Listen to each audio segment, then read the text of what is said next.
உங்கள் சத்யாவின் full moon sale up to 70% தள்ளுபடி. AC விலை 2ஆம் தேதி முதல் 15% வரை உயர்கின்றது. இப்போது ஏசி வாங்கி பணத்தை சேமியுங்கள். மெரிபா பன்னீர் சோடா. I trust மெரிபா. உண்மை பேசும் மக்கள் ஊடகம் SS நியூஸ் டிஜிட்டல் 24/7 கனெக்டட். ஆயுத எழுத்து படம் பார்த்துட்டு இந்த மாதிரி நம்ம ஒரு படம் பண்ணணும், இல்லை நான் டைரக்டர் ஆகணும்னு முடிவு பண்ணதுக்கு அந்த படம் எனக்கு ஒரு பெரிய இன்ஸ்பிரேஷன். தென்பாண்டி சீமையிலே தேரோடும் வீதியிலே மான் போல வந்தவரே யாரடிச்சாரோ யாரடிச்சாரோ யாரடிச்சாரோ தரரா தரரா வளரும் பெயரையே தேயாதே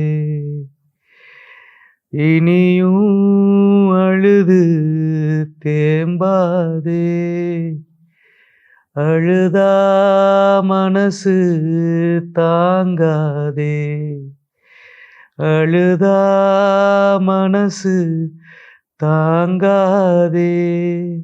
நன்றி.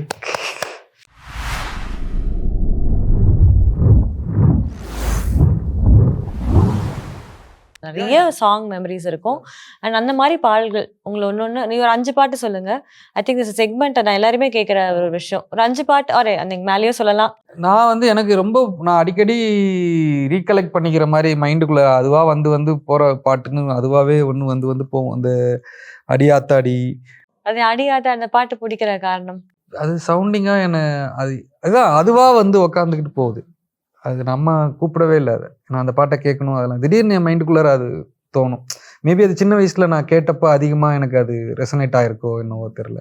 அடுத்த பாடல் இது காதலா துள்ளுவதோ இளமை, அந்த பாட்டு ஏன் பிடிக்கும் இந்த பாடல்கள்? இது காதலா சவுண்டிங் எனக்கு அந்த பாட்டுல ரொம்ப டிஃப்ரெண்டா இருக்கு. ஹெட்செட் போட்டு ஃபர்ஸ்ட் நம்ம அந்த பாட்டை கேட்க போதில்லை, அது ஃபுல்லா ஐயோ நம்மளே போய் அங்கே நிற்கிற மாதிரி ஒரு ஃபீல் இருக்கும். அந்த குளிர் பிரதேசத்தில் நின்று அந்த ஃபீல் பண்ணால் எப்படி இருக்குமோ அந்த ஒரு ஆனால் ஃபஸ்ட் நம்ம ஹெட்செட்லாம் போட்டு அப்போ அந்த மாதிரிலாம் இல்லை. நம்ம வெறுமனே வாக்மேனில் கேட்டுட்டு அப்படி அதுக்கப்புறம் ஒரு இந்த சட்டியில் ஸ்பீக்கர் வச்சு அதுக்குள்ளே கேட்டு பழகினவங்களுக்கு காதுக்குள்ளே வச்சு கேட்கும்போது ஒரு டிஃப்ரெண்ட்டான ஒரு ஃபீல் இருந்துச்சு. புது வெள்ளை மலை அந்த சாங்கு. இப்போ நான் ஃபஸ்ட்டு பாடி பறந்த கிளின்னு ஒரு பாட்டு இருக்கு. அதெல்லாம் தான் நான் சின்ன வயசாக இருக்கும்போது நான் பாடிட்டு அந்த வீட்டில் ஒரு தட்டு மாதிரி ஒன்று எடுத்து வச்சுட்டு கட்டிக்கிட்டே அதை பாடிட்டு வீட்டுக்குள்ளாரே சுற்றிக்கிட்டு இருப்பேன். ஸோ அந்த மாதிரி நிறையவே இருக்குது. நமக்கு ஒவ்வொரு ஏஜ்லேயும் ஒரு பாட்டு நம்மளை வந்து அந்த மெமரிஸ் எடுத்து அவ்வளோ ரீகலெக்ட் பண்ணிக்க முடியல. இப்போ இருக்கிற எல்லாத்தையும் மெமரிஸ் ஆர் எரேஸ்ட் அந்த மாதிரி வச்சுருக்கேன். சரி, ஓகே. இப்போ அந்த 4 சாங் அப்படியே சொல்லிட்டீங்க. 5ஆவது சாங் வந்து இப்போ பாடுற சாங்கா சொல்லிட்டீங்கன்னா அப்படியே பாடலாம். பாடுற சாங் இப்பதாங்க எனக்கு வந்து இன்டர்வியூ பண்ணி முடிச்ச ஃபீலே பாட சொன்னோன்னு தோணுச்சா? சத்தியமா இல்ல. Sorry if I forced you too much. But எனக்கு ஆசையா இருந்தது 2 லைன் உங்க வாய்ஸ் கேட்கணும். ஏன்னா நான் வந்து அந்த வெர்ஷன்ஸே கேட்டு இல்ல என்னோட பாட்டு நான் எந்த பாட்டு பாடினாலுமே அந்த சிங்கர் என்ன மாதிரியான டோன்ல அதை ட்ரை பண்றாங்களோ அதுதான் நான். ஏன்னா மிமிக்ரி தான் நான் பண்றேன் பேசிக்லி, சிங்கிங் கூட இல்லை. ஸோ இப்போ நான் அதை கொஞ்சம் மேட்ச் பண்ண ட்ரை பண்ணுவேன். அது கான்சியஸா எனக்கு ஃபீல் ஆயிடும் சில நேரம். அது மியூசிக்ல இந்த ஊரு சொல்லுவார்ல பொம்மல் கே சம்பந்தத்துல, இந்த பக்கத்து தண்ணி வரணும், பாம்பு ஊறிட்டு இருக்கு, மாடு நடந்துட்டு இருக்கு, இவ்வளவு விஷயங்களை யோசிச்சாதான் அது பண்ண முடியும். Correct. Super. It was really fun talking to you. Actually ரொம்ப இன்சைட்ஃபுல்லாகவும் இருந்தது. அண்ட் நான் ரொம்ப என்ஜாய் பண்ணேன். பர்சனலாக நான் ரொம்ப என்ஜாய் பண்ணேன். சின்ஸ் யூ லைக் டைரக்ஷன், ரொம்ப உங்களுக்கு ஒரு தாக்கம் ஏற்படுத்தின படம் இந்த படம். பார்த்துட்டு தான் நம்மளும் இந்த மாதிரி ஒரு படம் பண்ணணும், நம்ம ஐடியாலஜிஸும் சொல்லணும்னு நினைச்ச ஒரு படம். இல்லை அது படம் பண்ணணும்னு நான் ஆசைப்பட்டதுக்கு ரீசன் வந்து எங்கள் அண்ணன் வந்து அவருக்கு டைரக்டர் ஆகணும்னு ஆசை. அவர் காலேஜ் போகும்போது நான் 12th 11th 10th படிச்சுட்டு இருப்பேன். பேர் என்ன? ஜெயமாறன். ஸோ அப்போ காலேஜ் அவர் வந்து ஃபுல்லாக கதை சொல்லிட்டு எல்லாரையும் பிடிச்சி கதை உட்கார வச்சு சொல்லி இப்போ அவர் வாத்தியாரா ஆயிட்டாரு, நான் டைரக்டர் ஆயிட்டேன். லைஃப். ஆமாம்.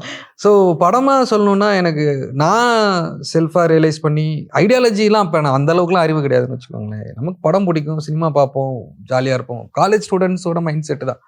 அதை தாண்டிய அரசியல் ஆழம்லாம் நமக்கு அப்போல்லாம் அவ்வளோ கிடையாது. மெச்சோர்டாக யோசிக்கணும், இல்லை எல்லாத்துக்கு பின்னாடி ஒரு அரசியல் இருக்குங்கிற ஒரு சிந்தனையெல்லாம் நமக்கு வந்து போக போக வந்தது தான். அப்போ வந்து எனக்கு என்னென்னா இந்த ஹீரோஸோட காம்பினேஷன்ஸ் இருந்து பார்த்தீங்கன்னா அவங்கெல்லாம் கேரக்டர்ஸாக எனக்கு தெரிஞ்சாங்க. கரெக்ட். அவங்க பெருசாக எனக்கு ஹீரோவா ஸ்டாரா அங்க தெரியல. க்ளோரிஃபைடாக தெரில. எல்லாருமே கேரக்டர்ஸாக தெரிஞ்சாங்க. அதில் ஒரு கதையாக எனக்கு ஃபீல் ஆச்சு, ஒரு வாழ்க்கை இருந்துச்சு. ஸோ இப்படி ஒரு ஃபீல் நல்லா இருக்கு. நல்லா இருக்கே. அப்போ நம்ம டைரக்ட் பண்ணால் இந்த மாதிரியான படங்கள் பண்ணணும், இல்லை டைரக்டர் ஆகணும்னு முடிவு பண்ணேன். அது வரைக்கும் என்ன ஆகணும், சினிமா பிடிக்கும், இதுதான் நம்மளோட இதுன்றது ஒரு சாய்ஸ் இல்லை. இப்போ இந்த வாய்த எழுத்து படம் பார்த்ததுக்கப்புறம் எனக்கு வந்து டைரக்டர்ன்றது ரொம்ப ஸ்ட்ராங்காக நான் ஃபீல் பண்ண ஒரு விஷயம். உங்கள் சத்யாவின் full moon sale up to 70% தள்ளுபடி. ஏசி விலை 2ஆம் தேதி முதல் 15% வரை உயர்கின்றது. இப்போதே ஏசி வாங்கி பணத்தை சேமியுங்கள். மெரிபா பன்னீர் சோடா. I trust மெரிபா. உண்மை பேசும் மக்கள் ஊடகம் SS நியூஸ் டிஜிட்டல் 24/7 கனெக்டட்.